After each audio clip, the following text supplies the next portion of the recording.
am so happy to have here with us on the Jewish Link Pitch Meeting podcast a very special guest who I've known for many years. And her name is Reva Judas, and she's the founder of NechamaComfort, which has been in the Northern Jersey community, but I think you're going to tell me you're way beyond Northern New Jersey, but has been part of our community for many, many years.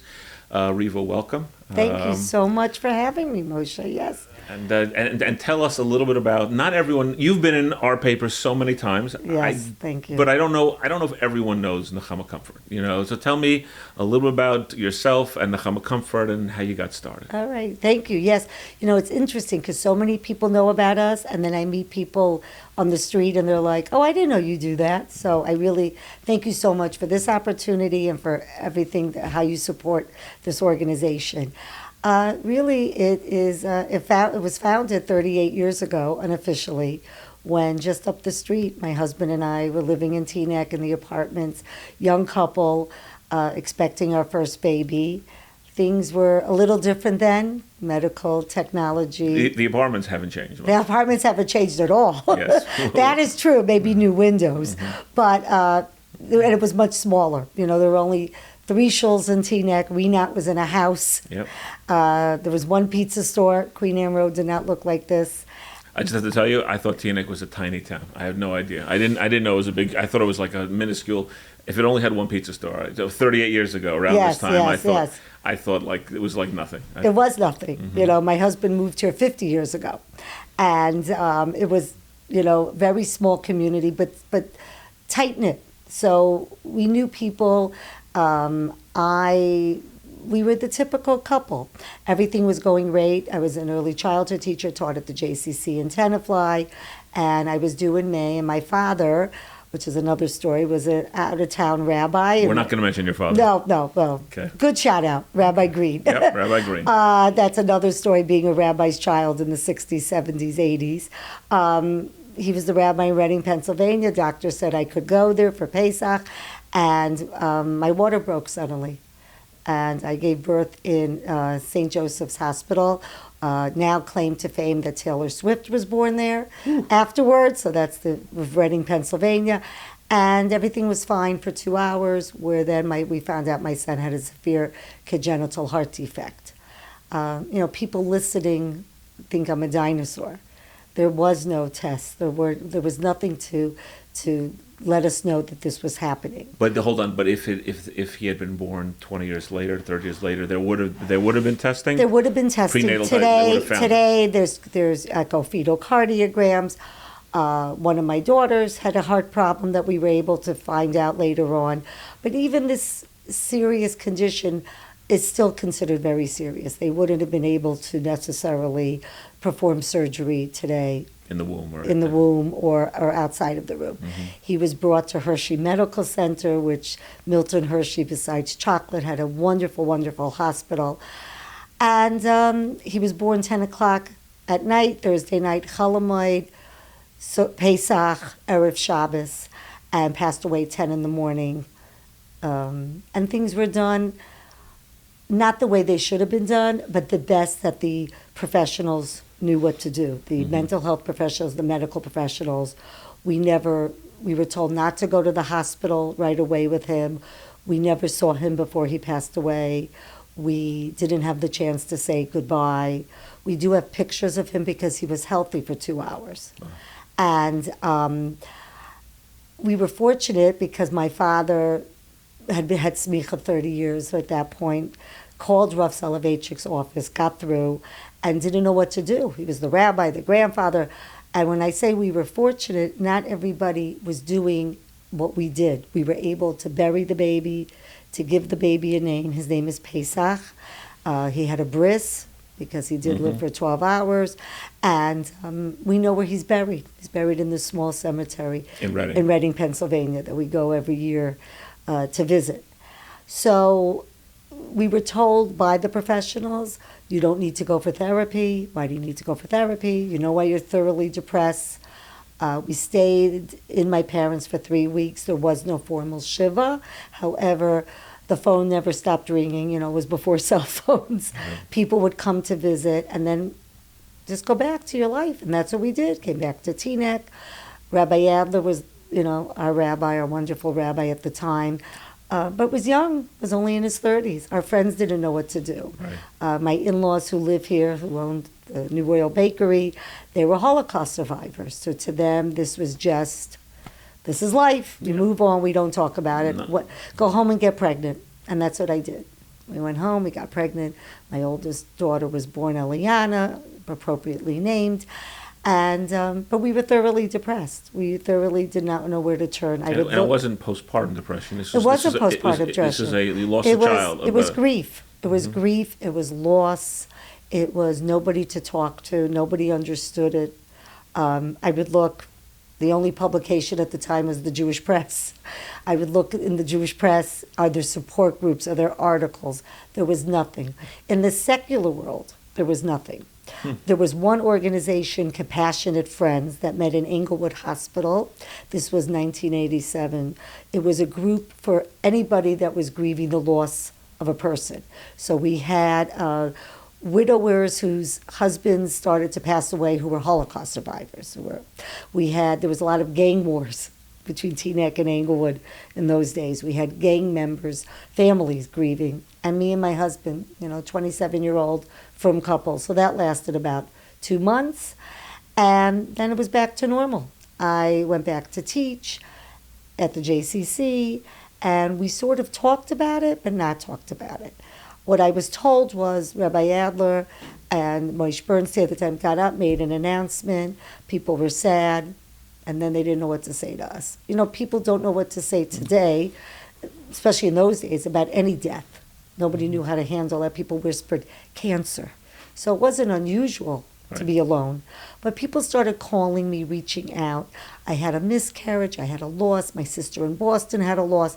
Can you help us? Let's talk. But if we see each other in public, we're not even going to acknowledge each other. And, thank God I delivered my daughter. And then everybody thought I was really okay. Danny and I are fine. Everything's great. Put it behind you. Put it behind us and just move on. But there was still something there. And also there weren't any mental health professionals really around that could have helped us. My parents were very supportive, but they didn't live in the community. And we wanted to fit in. We wanted to be normal. Mm-hmm. So we didn't want to make a big deal about it, but it was there. It stewed for years, I guess. Till today, Mm-hmm. but in different ways. Then we also had, after my daughter was born, we had a few more miscarriages. Then my twin girls were born, a few more miscarriages, and then my son was born. So we had 6 miscarriages and our son who had passed away. I was teaching in Moriah, then I switched to Moriah, early childhood. And while I was there, a wonderful woman here, Joanna Gorab, who, when Teaneck was small, was the local Lamaze teacher, when people even did Lamaze. You probably don't even know what that is. I'm old enough for Lamaze. I know, you did Lamaze. And she called me up one day, she was working in Holy Name, and she said, I just came back from a program, a training in La Crosse, Wisconsin, Gunther Lutheran Hospital, Resolve Through Share. And I'm trained to be a professional infant pregnancy loss facilitator now. And we're starting a support group at Holy Name. And I said, are you drinking? She was this wonderful Irish Catholic woman. And she said, no. I go, oh, you're drinking, because nobody wants to help us. I came to meet her, and I joined the group to help her, supposedly, but to help myself. And the Jewish community started to really explode. And she came to me and she said, she would ask me these questions, both culturally and Jewish law. And thank God my father, who's a rabbi, Rabbi Adler, who became a big proponent for me, would meet with Rebbeim, would search the Sfarim, that there were no really Jewish laws for this. And we could really guide ourselves. And she encouraged me. I went back. I took the training course in Wisconsin while I was teaching. I became a chaplain at certification at Hackensack Medical Center. And did you work as a chaplain? No, I did. I worked as a chaplain during my internship. Mm-hmm. I was the chaplain there on Sundays at the Hackensack Medical Center. And what years? Like how many years ago is this? So what time? that was 2006. I got my chaplain certificate. 2006, I got my certification from RTS, Resolve Through Share, and then 2008, I became a chaplain. The program, everything is for a reason. The chaplaincy program at Hackensack Hospital was there for 4 years and then stopped. It was exactly what I needed. I needed training. I knew what to do.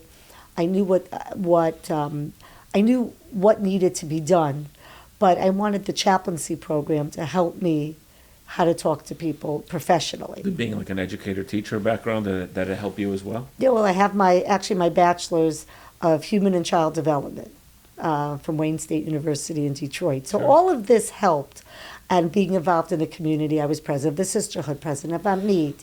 I was always involved in communal programs and knew what needed to be done, but wanted a more professional route. And the training at Resolve through Share in Wisconsin really opened up my world to what people were going through, other religions, other cultures.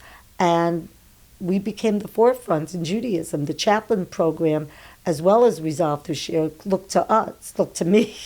What does Judaism offer? What can we do, bringing what we do in terms of our mourning into this?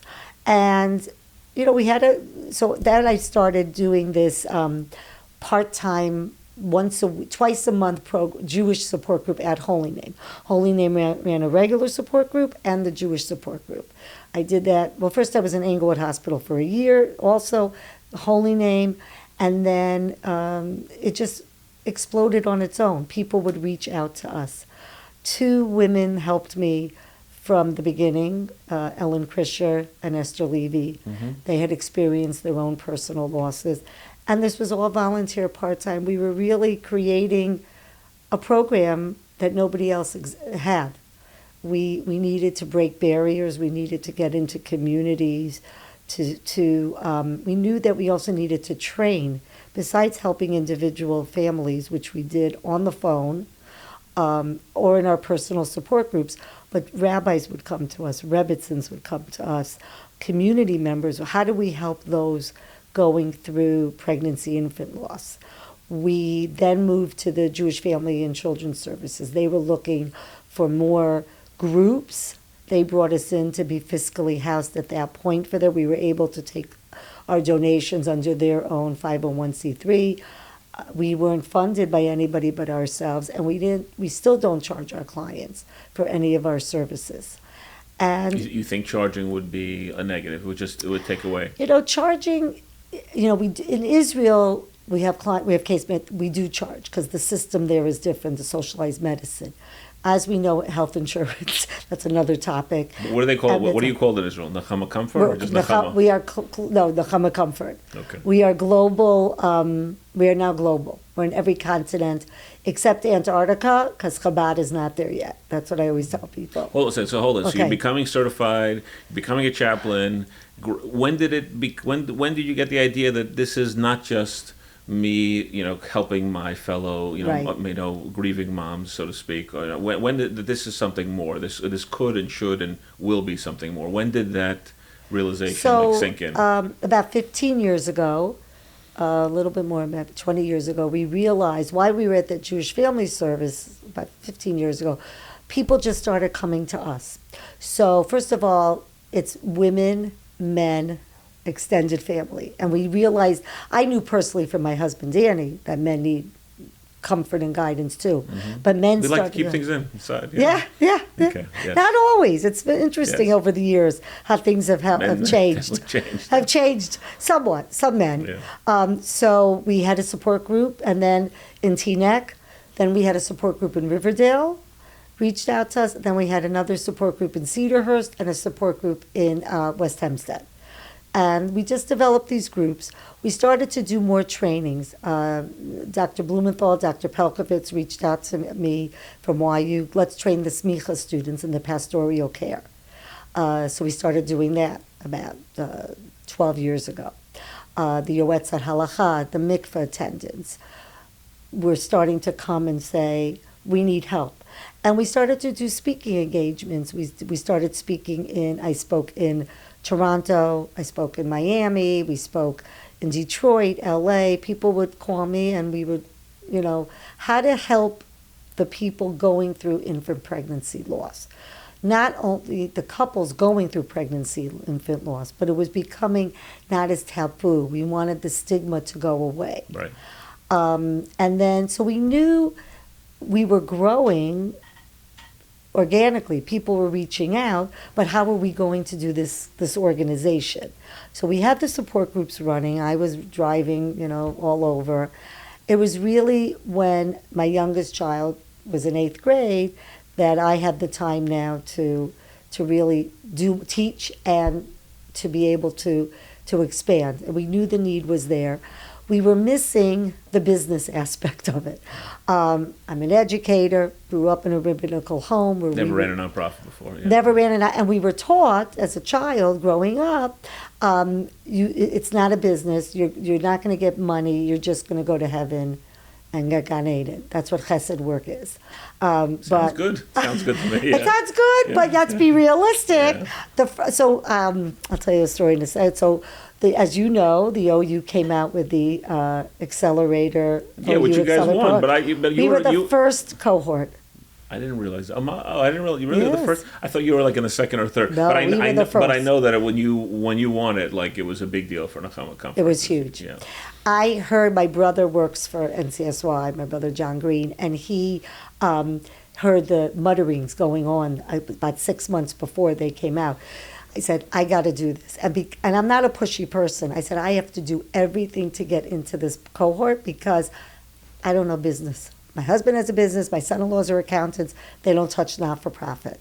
And I would be petrified for this. I wouldn't know what to do. And we did everything, but it was on our own. We did, there were 20 applicants that they accepted for the last round. We were number 19 to present, and Ellen and Esther and I got up to present. And I got a call the next day from my brother. He says, you're the first one to keep quiet the entire executive board of the OU. Nobody has ever been able to keep them quiet. There wasn't a sound in the room when you gave your presentation. I said, oh, was that bad? So Yeah, we were that's good. accepted. We were lucky, besides the nice grant that we got, the monetary grant, we got the training we needed. What does it mean to get insurance? Right. What does it mean to fundraise? What does it mean to, to market? All of these things, what does it mean? And a light bulb went off when the first day Charlie Harari was the chairperson at the first cohort. He looked at me and he said, Reva, you're doing God's work, but God's not going to pay your mortgage.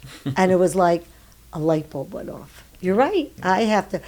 So Many people, by the way, find that they had this great idea, start a nonprofit, and they realize, oh, I didn't really plan on getting into fundraising, but if this is going to continue, this is the only way that I'm going to have to be a fundraiser. So. a fundraiser, and just understand that if I go out of business, that nobody gets helped.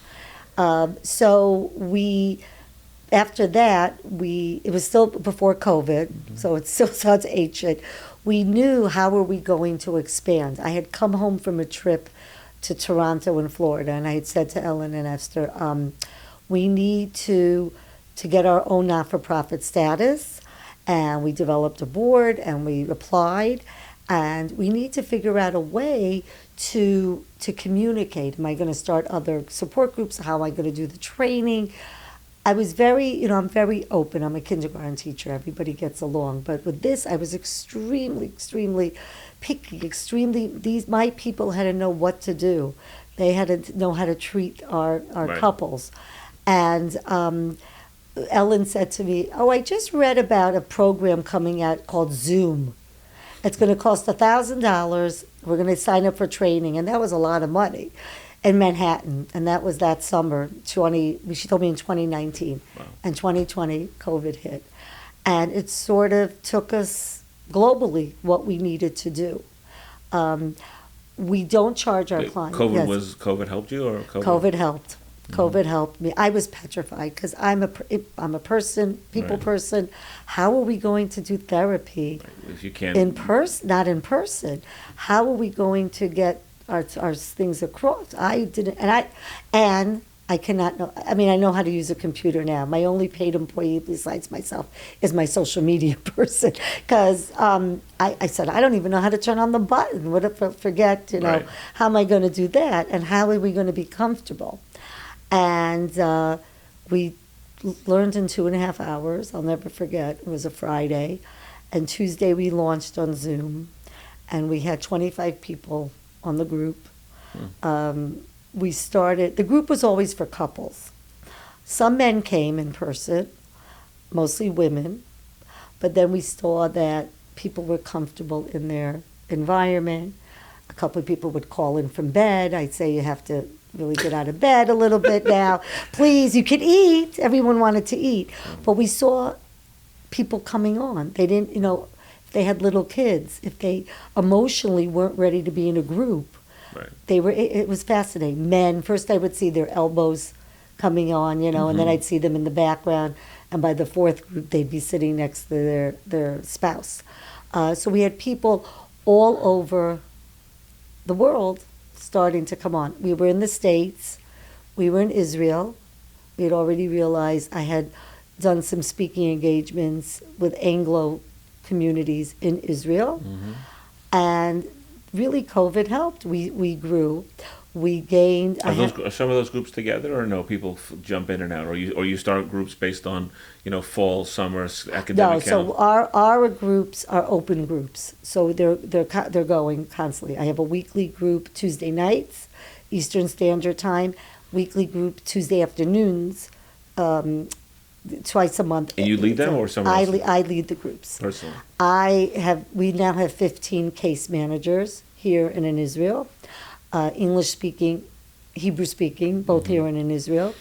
And I don't work with the clients so much anymore unless it's a special case.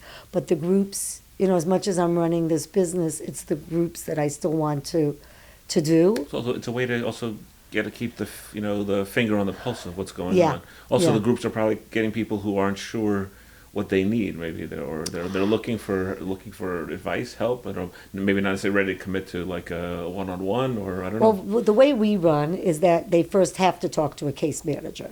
That's important because we work with the entire Jewish community. So that means interfaith couples to Hasidim. And I always say Mashiach will come because of my group. During COVID especially, we didn't talk religion, we don't talk politics, we didn't talk COVID. Talked emotions. We talked just about, we're all sharing this grief journey. Yeah. And the relationships between the couples that have developed, the peer-to-peer support is fascinating. So the case managers really talks to the needs of that couple or those individuals. How they're going to help put our goal is the couple should never feel alone, ever. We help them, give them the tools and the support. How to put their child, it's their child. The minute they find out they're pregnant, it's their child. The hopes and dreams, that's the child that lives in their hopes and dreams. Yep. How to put that baby into their life and move through it. So our groups include couples early miscarriage, 3 or 4 weeks now. They can know when they lose a baby. Medical terminations, which have become much more common. Because people will abort for any kind of perceived reason, like if the doctor sees something wrong, I think, right? Well, most Rebbeim, 99%, we've met with Rev David Cohen, all the way through everybody other denomination of Jews, will give a heter now for medical terminations for any genetic disorder, anything, including the mental health of a parent, like you said, postpartum depression. So you're saying actually, because of that, you're busier. We're much busier. I never thought about it. I know from being a special needs parent. Right. I know, for example, I have a brother with Down syndrome. Right. So outside of the Orthodox community, and I think certain evangelicals, no one's having Down's babies anymore. Just saying, Down syndrome will because they're aborting them for the most part, it never occurred to me that women, parents, they're still losing these kids. They're aborting these fetuses, but there's still grief associated with it. So. And I will tell you, in the Orthodox community too, they're starting to reach out for that. It's interesting. Some of the Rebbeim's philosophy, and you can understand this, is a special needs child takes that parent into a certain way. Absolutely. And how's that going to affect the family? And we also have so much more research, and the medical tests are so exact now. Yep. So we and they can know them so much earlier. So we're getting much more of that. Also, fertility journeys, fertility treatments Right. have advanced. It's become so common now, but there's still failures. Still failures. We talk about in Judaism and stuff. Egg freezing now has been all this has halachically been approved, but people think it's so simple, but it's not. No. We also started dealing with families. We have families that never had children, because we all think, oh, you can't get pregnant. Oh, you'll go for fertility treatments. Well, that's in NechamaComfort, but that's in NechamaComfort So we agenda. also, it's all about the sensitivity and the grandparents, young grandparents now. So we're starting a new grandparents group actually next month, because how do grandparents who grieve the loss of their baby, have to help their children? What does that mean? Families where so common that one is getting married, one's having a baby, the other one's losing a baby. Right. Well, how did that? And what was fascinating to me, because I grew up, in our little Orthodox communities, when I would meet people now that are not Orthodox or not affiliated, they also feel that the world is having babies. They say, I go to the mall, I turn on the television, everything. So we think, we live in this community, which it is. We have a lot of babies. We have a lot of babies, but it's also in the world. I taught early childhood. What do we teach? We play in the house. You're the father, you're the mother. We name the kids after the parsha, whatever. And then we all think we grow up and we find our spouse, no problem. And then everything, life works out easier. We started, so we work with individual couples. We have our case managers. We have a male case manager also that works with men. I think 1 out of the 15 is a man. 1 out of the 15 is a man. But our women case managers will work with men as well. Mm-hmm. But he actually is a great guy, Rafi Smith. He lives in Nachlot in Israel, or runs a kollel in the morning, had his own personal losses, went back for his degree, and I just met with him when I was in Israel now. And he's great. He's great with that too. So we're aware. And how do you tell your other children? How do you tell your future children? My children always knew about their brother. And how do we put that into your life and moving through it, that there shouldn't be family secrets? How do we deal with the siblings, with the other family members? Right. So we'll do a Zoom. I'll do Zooms for families. We'll all get on a Zoom. They could be living all over the place. And how to help your family go through this. So besides working with the couples, we do a lot of training programs. We do a lot of sessions. Another thing we started was helping with burials, because it goes back to what you were saying before. Like, what do you do? Like, what kind of burial? What kind of levaya is it? What kind of funeral is it? Right. Even naming a bris. Like, I don't think. I'm saying all these issues, people don't know what to do. So that's what we have become in the forefront of doing this. Like I said, I was fortunate 38 years ago that my father called the Rav, that we were able to name our baby. Even though I never liked the name. For many years I had to deal with his name is Pesach. Whoa, I actually, from what I know, is I thought stillborn, you probably know the source, stillborn, premature babies born, you're supposed to give a name, a not common name. A name that's not, that the family would never choose. That meaning you're not taking a name that you would give to later on the family. So in a sense, that's not true. That's not true. Not true. There is zero source to that. Interesting. But you've heard it, though. You have heard it. Oh, I've disputed it. So right now we're gonna say, yes, we have heard. That is a misconception that many people have. But we have worked with literally every rabbi possible. There is zero source. But you chose a name for your son you didn't like. No, I didn't choose it. My father actually felt. We were going to name him after my grandfather. He named him Pesach because he was born and passed away. He said, keep the name. But I've learned to like it. Pesach becomes. I thought it was the name, but the truth is, no matter what, Erev Pesach, which now starts in October when they put out the products, everybody walks around, with a knot in their stomach. They see that first box. That day, I have anxiety attacks, and I know it, and that's okay. When I was teaching, my co-teacher used to tell me the day after Shushan Purim, I would come And I would be, I'm usually very lively and bubbly. I would be very subdued. I would take out all the projects to prep. And that'll never change, but I've learned how to put him into our lives. So the name, it's just a Mesorah. Nobody knew where it started. It probably started because of society. Yep. But if you go to old cemeteries, like where my son is buried in Reading, old cemetery from early 1800s.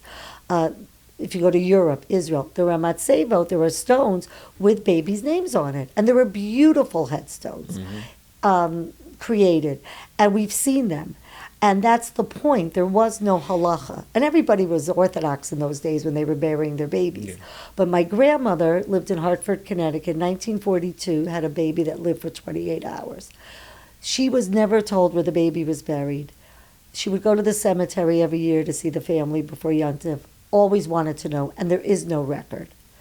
You hear, and I just read again, Jackie Kennedy, there was another article. Jackie Kennedy would speak about how she had a stillborn baby and she had a baby that died at 6 weeks.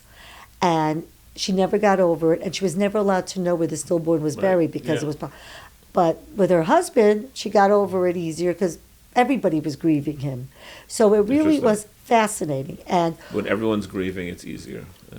Most of the families that feel that no one they're alone. I mean, they feel like no one's grieving but them. They did feel alone. So they can. So now with the burials, we offer them, and locally we work with Gutterman and Musican. Sherry Ben Simone is the director. They're phenomenal. I cannot say enough for them because they do everything free of charge. We do everything in the tri-state area free of charge. Wow. The other funeral homes will charge just because of their laws. Gutterman and Musican will not. And the most important thing, we give the families a choice. They can come to the burial or not. They will always know where the babies are buried. And that's very important because there are certain organizations still that won't let the couple know where the baby's buried. And that's very difficult for the couples. We've had to deal with looking for buried babies. Sometimes, most of the time now, the family does come, or one family member, or a grandparent. We go to Cedar Park. There is an entire section with plaques or stones up with their babies from early miscarriage through stillbirth, through SIDS. And it's important to them to have that choice. Most couples now do give the baby a name. Wait, so hold on. So how do they know about this, that what you're doing? Meaning the rabbi says, NechamaComfort will help with this burial, or the Chevra Kadisha will help with it? How do they know about we locally... Yeah, or in general. So in general, we try to... We reaching out to, thank God for this podcast, too. We have reached out through, YU, through JTS. We have reached out to all the rabbis, the Rebbitzins, the Jewish communities, the OU, to know that we are the organization that offers this support and will help the burials go. So even there were other organizations like A Time, Knafayim, and if those couples that go to them who are more to the right would like a burial, they reach out to us. Wow. So we get calls from all communities all the time. In Israel, it was a problem till about 6 years ago. The Ashkenaz Chevra Kadisha in Yerushalayim would not allow the families to know where the babies were buried. So they were being buried by the Sephardi Chevra Kadishas, were taking the babies. But Rabbi Seth Farber worked hard, and now it's on the books, so to say. So even the Ashkenaz, right. And what's amazing, when we have articles like in your paper, people will read about us. People have come to us who have lost babies 30, 40, 50 years ago and will call me up for emotional support and help them find their babies. And they do. And if the record is there, we have to make sure that they allow it, that everybody has a right in New Jersey and everywhere to know where their babies are buried. And again, it's choices, but we really feel it's so important because, these are our children. And I think in order for us to be healthy, mental health we talk about now, it's huge. And we see, I can see looking back how my life, my husband's life were affected by not dealing with this. It's a trauma. Sounds like you did deal with it, though. Well, you're saying in the first 10, 15 years. The first 10, 15 years. I mean, now, people will say to me, another thing that we teach, and you can come to our websites, do's and don'ts, what to say and what not to say to people. At least you have other children. No, I always say to people, if God forbid your mother died, would you say, at least you have a father? And that's I mean, I go to Shiva houses and I have to bite my lips a lot because I sit there going. So what we're trying to train people to do too is how to be sensitive to making a Shiva visit. We've also started going into high schools and doing, for seniors in high schools, doing a program, what happens when things don't go your way? On a level of you don't get into the Israel program you want to get into. And we mention infertility because I could say that the clients coming to us now know more than they did 5-6 years ago. My younger son, who's 27, who they talk about it much more openly about things. Even in high school, he would say, my mom can't drive carpool because, she runs that group that helps when babies die. So we are talking more about it. Absolutely. But we have to get families to understand and communities to know there are couples that choose to have a Shiva, a mourning period. What does that mean for them? And it's really about understanding little things, and I'll use this moment to talk, whenever I'm speaking.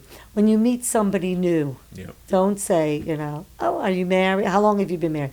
How many children do you have? Right. Let's pretend we're at a camp, I've made that mistake many times. Yeah. So have I. Mm-hmm. So have I. Just say, where'd you grow up? Tell me something surprising about yourself. Because everyone had to grow up someplace. Everyone has yes. So you sort of try to understand. By the way, the camp one could be a problem. Not everyone went to camp. Not camp. But it could be that's true. No, just say, where'd you grow up?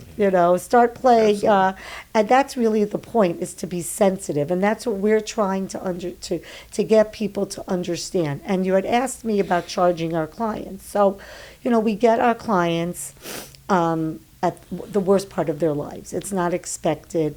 Now you do have a little time between having to deliver a stillbirth and a procedure, but you don't have as much time. So insurance still does not cover in the States, does not cover counseling, help, mental health. That's a whole issue. That's an issue with mental health in general. Right. The whole system struggle. We struggle in general. The system struggles today with mental health. That's a general across the board. Yes. That's on so many levels, by the way. On so many levels. I know.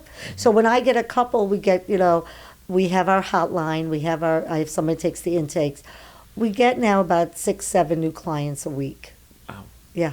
And from all over the world. And each caseworker has what kind of caseload, roughly?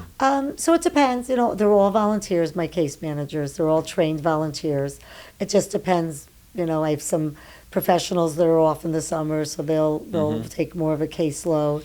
Some people to take more, some people can take less. I work with, the more difficult. I help with the burials. I help with if there's anything more difficult to try to figure out. We have so the case managers work with people around the world, but in Israel we specifically have a few case managers that live there. One has a practice also helping couples with pregnancy and infant loss, and a doula system to help the families deliver.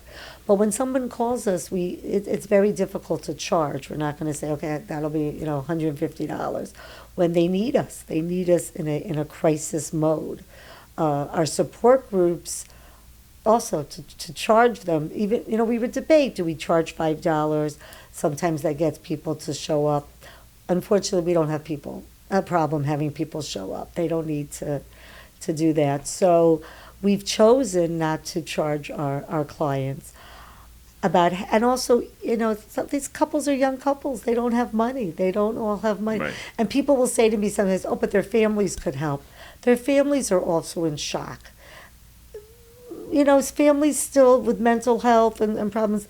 Oh, what do you need it for? Get over it. Right. It's so in the moment. But I'd say about half of our clients hopefully a little bit more, do become donors and do give back whatever their means are that they can give back. Out of a sense of Hakar Tov. Yeah. Of Hakar Tov. We also have ways for them to honor their babies, to remember their babies. So some of them start a campaign. They'll raise money. Sometimes it's the way they share their news with family and friends. If the people, it's always another conversation. People don't know I'm pregnant.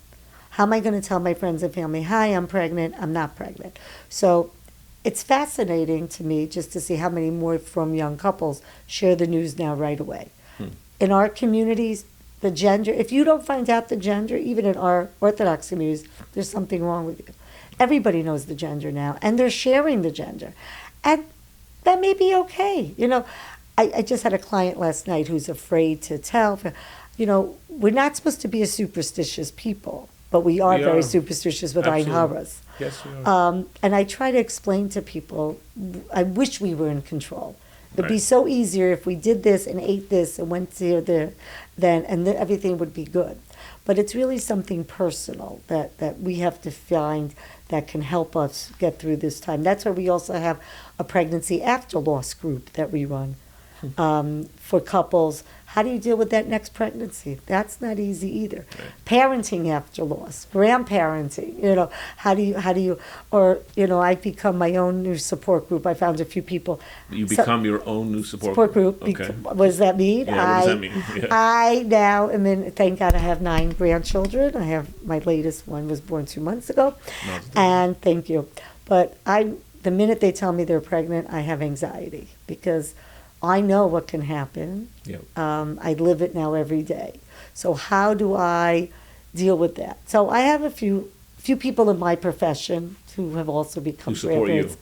I support. You said the expectant grandmother. The expectant grandmother. Interesting. But that's a different group. My group is somebody in my business. I have somebody else who does. There's not so many of us in these communities. There is an organization called PLIDA, the Pregnancy Loss International Death Alliance. That is a international group for pregnancy and infant loss. I've been going to their conferences. They have them every 2 years, and they're just in awe of NechamaComfort and Judaism. There's a lot of Christians. There's a lot of Christians that do what they do, and they've invited me this year in New Orleans to come and present. That's great. Which is great because we want to be there to help. I'm speaking to the board, the New Jersey Maternal Consortium from hospitals in a couple weeks. So it's trying for everybody to understand. So when we do our awareness, we want to know how do you help these people. Right. That every Rosh Hashanah I'll get donations and they'll say, my bracha is that you're going to be out of business. And I say, you're right, but that's not happening. In fact, no, you're not going out of business, Reva. They're not. No. Speaking of business, let's go. Okay. I just want to. So first of all, tell me. I'm a big story guy. Any like stories, and not more than one or two, just of situations that just really stand out or just stick in your memory. Of in terms of what NechamaComfort's done or impact on a family's life. If anything sticks out. There's so many, but I'll tell you a recent story. I was in Israel during the war. Yeah, and you had trouble getting back, we know. Got through Egypt and Romania. Yeah. That's a whole other story, but we did it, thank God. And I was going into a bomb shelter. I was with my friends in Netanya, an apartment bomb shelter.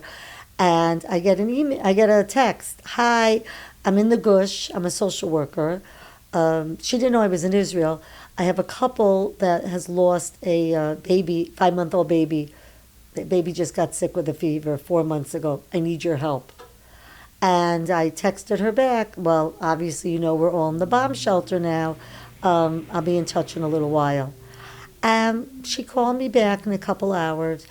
And for a second, we talked about the war.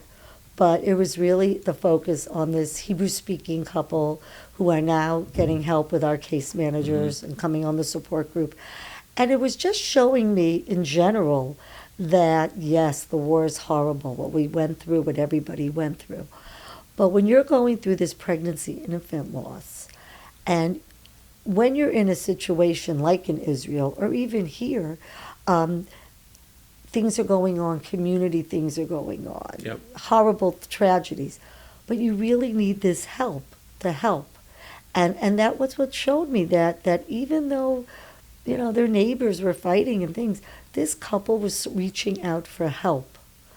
So you're saying national stress, national tragedy doesn't really wipe away the individual need at all? Not at That's all. interesting. Not at all. And that was in real time. It was in real time. There were also stories, people, I have a group of people which also happen to be local. Some are observant, some aren't observant, and they all had stillbirths around the same time. And they all had their burials in the same location. And by a miracle, they all got pregnant again. Oh. And they continue now supporting each other, helping each other, develop this group. How do you parent your kids? Are you going to be an anxious parent? Are you going to be very laid back? So I just went out to breakfast with two of them this week.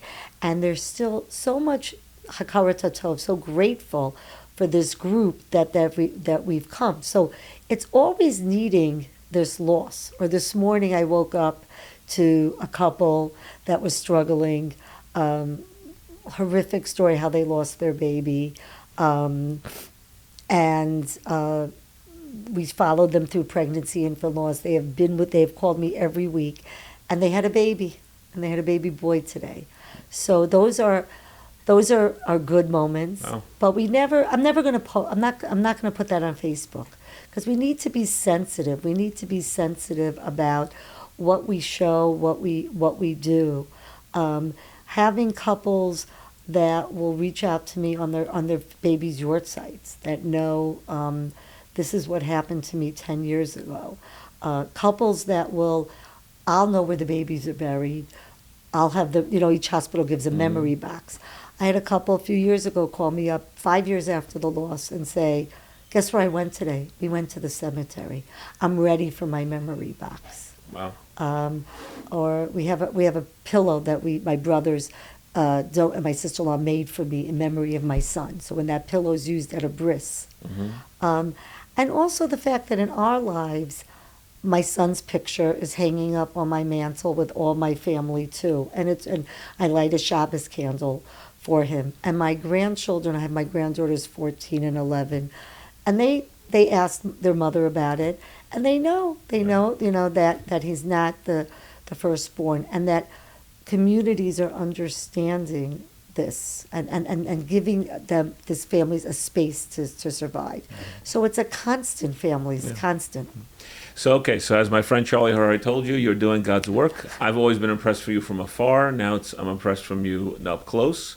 Tell us a little bit about, I know you have a big fundraiser coming up. Tell us a little bit about that and who you're honoring and what you're doing. I think this is, at least I hope I'm not wrong. Did I miss a NechamaComfort fundraiser? I think you've done fundraisers in the past. I'm just forgetting. But is this the first summer gala?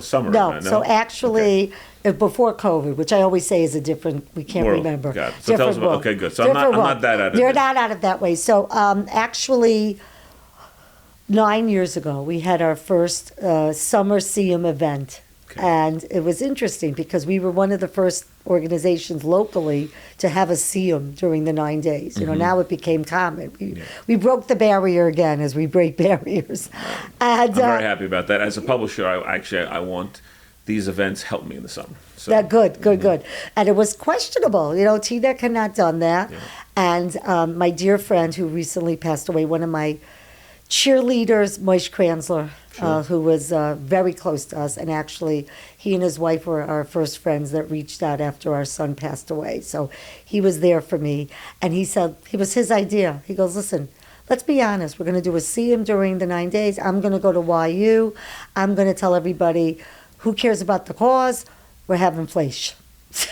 And Moshe knew exactly what he was doing.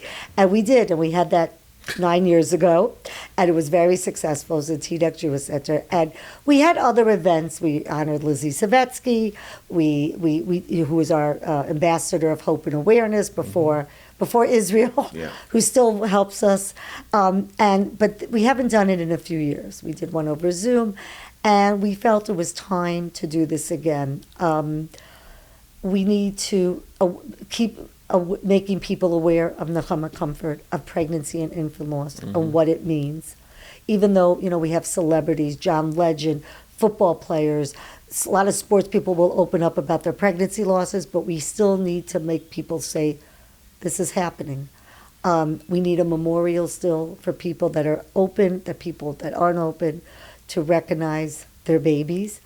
And we need to raise funds. We are now reached a new level. We will be announcing in the next couple weeks our board of directors. We have grown our board of directors from our little 4 people. Wait, you're announcing at that event? Or? At that event. Beautiful. Yes, at the event. Our new board of directors, we do have our chairman is Michael Baer, who's been involved in many organizations in the community.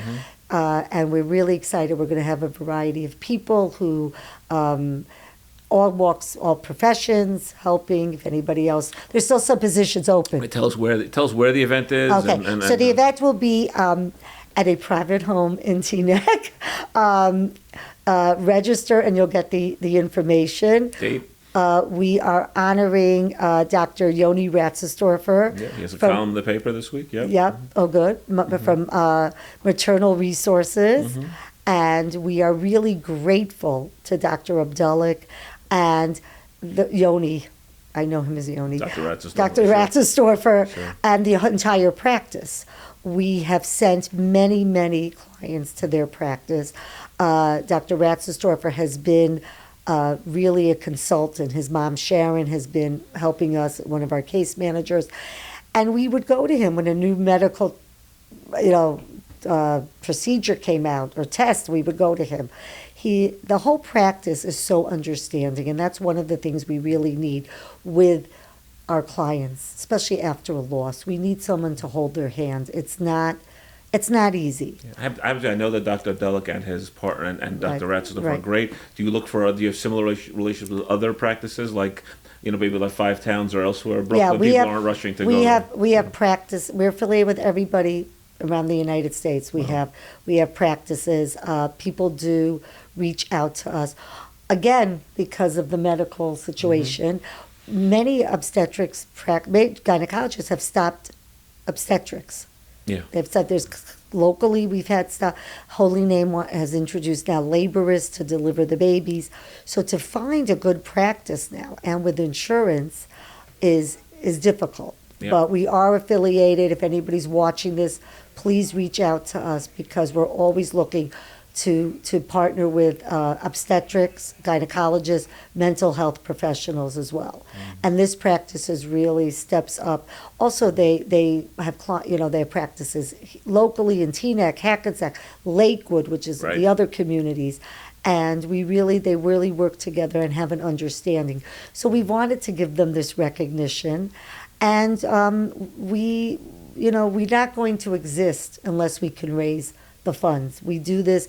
I am so grateful to all of my staff that does this, but we need to expand. We are expanding in our population of clients each week, each day. When I say we have 6 new clients a week, we also have continuing clients. So it's a constant. But they need different levels of support. Some people you check in monthly with, some people check in weekly with. Right. I guess, correct? Yearly, we want to have, more of we have a lot of relationships with mental health professionals. We want to have more staff available to us, and we want to be able to help where help is needed most. And it's really based on the funding. We recognize, because of what was happening in Israel, many organizations understood that funding was going to there. But, I just spent 2 weeks in Israel, and it's so important to help what's going on in Israel, but it's also so important to help organizations like NechamaComfort to be able to continue, because we are the only Jewish organization that does what we do, working with the entire Jewish community, with men and women. And focused on this issue, on pregnancy and infant loss. Okay, so So first of all, Kane Yerbu, you should continue. You should raise all the money that you need. Thank you. And just grow. Thank you. It sounds like the board growing or announcing the board is great. It sounds like you're probably looking to probably even hire someone else besides yourself, besides your social media manager to help with this. Yes, we are. So I guess one of the ways to that growth is July 31st, I think, correct? July 31st. Please register. Wandering Q, who just opened up a restaurant now in Englewood, Ari White, is going to cater it. He's fantastic. How do I sign up? Where do I find it? You sign it. The information was in the Jewish link. I know, but we're not reading the Jewish link. Yeah. Come to our website, NechamaComfort.org. The QR code, which is, I know, a new thing. QR code is there to register. We welcome all of you. If you can't join us, we look forward to your help and support, whatever you can help us. And we know this will be a success, and we want to bring it on the road. We'll come to the 5 towns. We'll come wherever we're needed across the world. It's grassroots. It's what happens. And please, come to our website, find out all our programming, find out all our information, reach out. And I thank you, Moshe, for always being a friend. Jewish Link always supporting us. Anything I needed, I just call you up. And I want to also thank Murray and Sari Lebin, who are chairing our events. Yeah. Good friends, by the way. Good friends. Good friends of mine for a long time, and understand. Murray, Sari, they always knew. Murray's been my dentist. Your dentist is almost like your mental health professional. Yeah. And he's been through me. That's exactly where we looked at them in the old days. Yes. Yeah. And he actually knew every time I was pregnant. We always talk about, he knew when I had my miscarriages because I was going to the dentist. And he has always been a big support. And they reached out to me that they want to help as well. So beautiful. I hope to welcome everybody at the event. Moshe, I hope you're there too. Absolutely. So Wednesday nights generally is our deadline night, but I do try. So I never commit to any events on a Wednesday night. No, it's a Thursday night. It's a Thursday. Then I'm. Then you're there. Yes. Thank you very much. Thank you. Okay, thank you for everything. Thanks for being with us on the Jewish Link Pitch Meeting podcast. If you would like to participate or be in touch with us in any way, please email us at editor@jewishlink.news. And follow us and find our podcast wherever you find podcasts.